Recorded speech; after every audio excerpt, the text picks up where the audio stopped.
Hey everybody, it's Bobby Deeds, Wildlife Specialist with Record Rack. Got another tip for you. Here we are in January, kind of coming to the tail end of the season. And really what's on everybody's mind, or should be on everybody's mind, is the body condition of your bucks. We're definitely post-rut right now. Deer lost a lot of body condition, and in certain parts of the country, especially here in Central Texas, we have some of the toughest habitat conditions that we've ever had. I mean, we just flat didn't get much rain this year. So we've got really depleted habitat conditions, and we've got 60 days of the coming of the coldest time of year. That's the toughest time on these animals. So what can we do to be sure that we keep these deer alive? Because not only keep them alive, the next 60 days is probably the most important time to feed deer. If you're going to pick a time to feed them, it would be these next 60 days. If you could only feed 60 days out of the year, it would be now, because body condition is always going to take precedence over antler development. So not only are we keeping these deer alive, which you can't hunt them if they're not around, but if you want them to maximize their genetic potential, we have to replenish whatever body condition they lost, because they're not going to start putting anything up here until their body condition has been, replenished from what they lost from the rut. So what's the best way to do that? And I know it's a big surprise to hear a feed guy say you need to keep your protein feeders full, but that's the best way I know how. What you can do, like this ration is a 16% protein. That's our apex. It's one of our kind of more economical rations.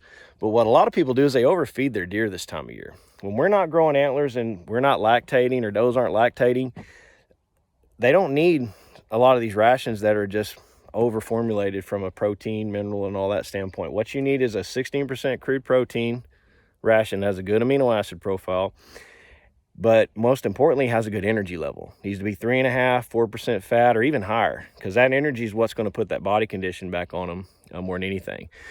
Most importantly, when you are feeding this stuff, be sure it's not loaded with grain. Talk to your feed guy, talk to your nutritionist, even send it off and get it tested. But you can test that stuff for what's called NFC, and that'll give you an idea how much grain that's in there.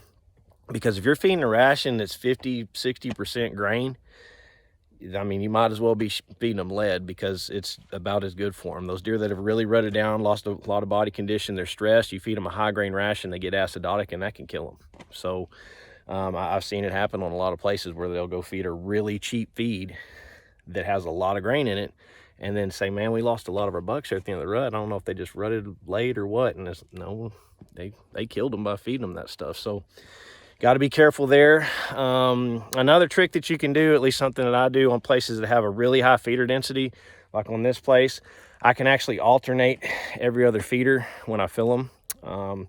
And then the next time when I come, I'll fill the ones that I did the time before.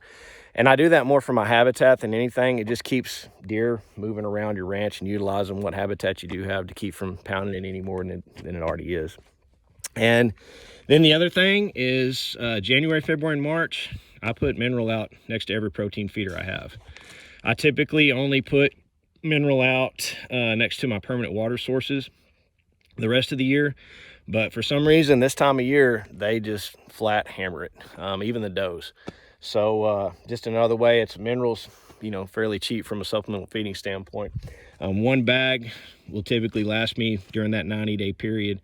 It takes them, January, February, and March to clean it all up.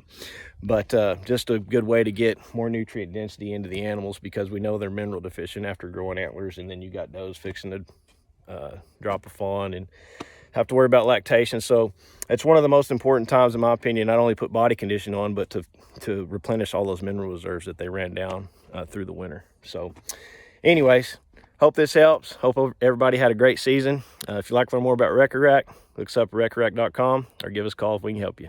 Thank you.